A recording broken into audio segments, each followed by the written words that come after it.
Hey up, it's time to show off some more models. More specifically, models that you sent into the now closed PO box that I have painted. First, we have a couple of Rogue Trader Marines that were sent in by Zingbo. This first is a Heavy Bolter Marine that I've always had a weird affection for.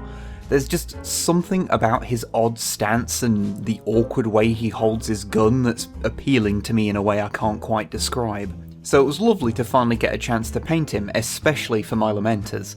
Finishing him also completes another 5-man squad, so, that's good.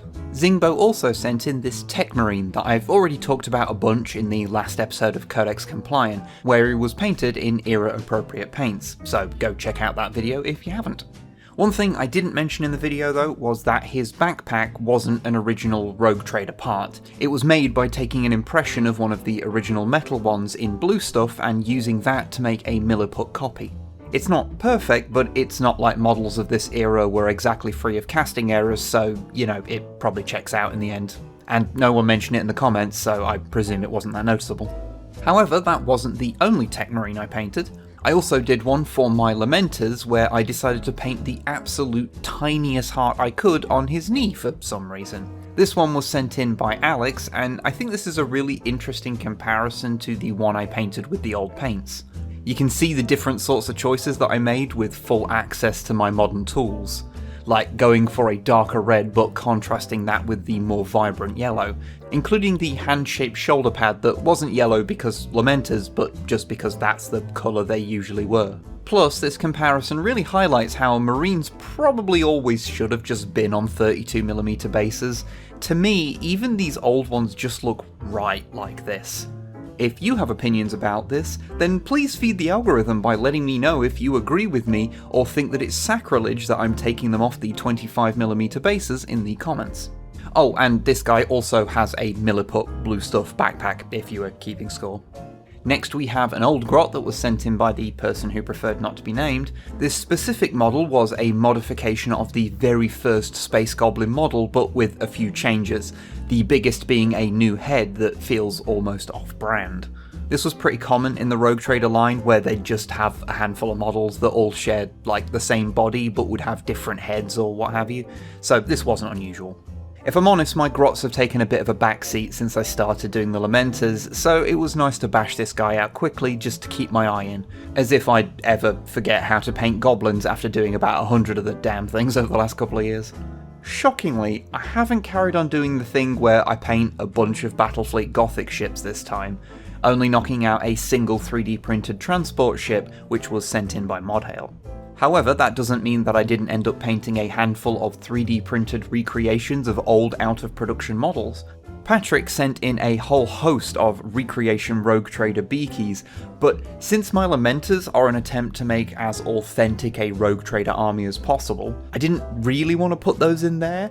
However, I had been wanting to mess around more with using contrast paints to paint some stuff in a simpler style than I normally do. Plus, if you're already going to do them with contrast, then why not go with one of the ridiculous vibrant colours? So my bright pink Marines were born, using Doomfire Magenta over White Scar Primer with a light dry brushing of Vallejo Squid Pink. The base was done with Moot Green to keep the whole thing looking colourful, and overall looking about as subtle as a punch to the throat.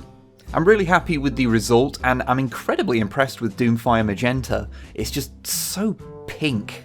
I love it. It's also nice to do something outside of my usual style, and it was a lot quicker. Also, I should mention that it wasn't intentional that these ended up in the same colours as the trans flag.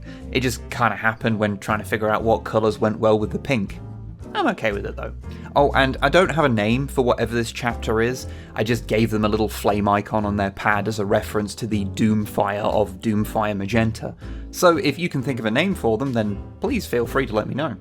One final thing, also from Patrick, is this 3D printed version of the classic deodorant grav tank from the dawn of 40k. I tried to recreate the paint scheme of the original the best I could, including all the various markings and the patterning on the hull, which was done with a sponge and with a bit of dry brushing. Not all of the markings are completely accurate, as I had to adjust the placement and size of some of them to match the new sculpt, and I don't think the blue looks quite right, but it's close enough.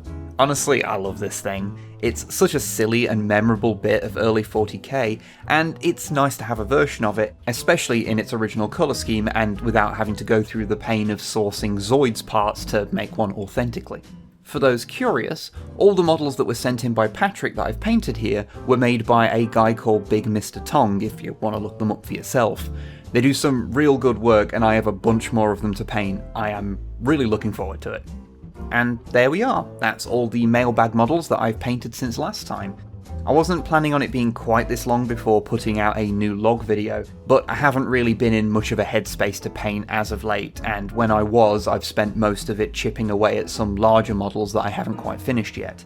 Still, my sincerest thanks to everyone who sent something in that was featured here. It is very much appreciated, and we'll do this again at some point in the new year. Goodbye.